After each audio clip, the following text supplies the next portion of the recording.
Telegraph have the church's role in that chemical attack that is currently everyone's go-to for elevated blood pressure.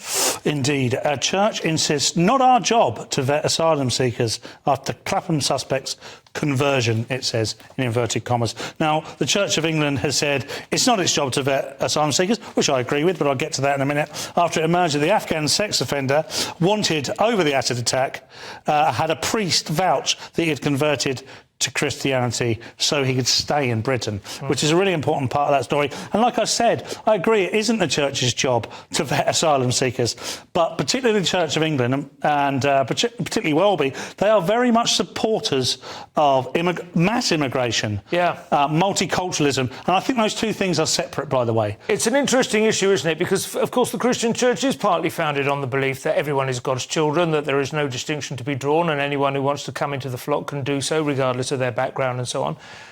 And in that regard, I suppose it does seem, acceptable that they should follow through on that. And but what should also be done then is that their opinion should be handled with tweezers, as a result, exactly. Considered to be of limited applicability to running a modern state, wouldn't you say? However, they do sit in the House of Lords. I think it's only us and Iran that have, religious people in their political system. Until you had female MPs, the bishops were, essentially presented that kind of side of the argument. But go on. But the fact is that those people are barely Christians. I think the arrogance, I think we live in a time of supreme arrogance where the Church of England thinks it's going to be okay to let in millions of people from another religion who actively and admittedly and deeply hate them and hate this country and what is stood for. They burn churches down in France. I mean, it's insane to think that there is going to be some kind of meeting of minds and some sort of...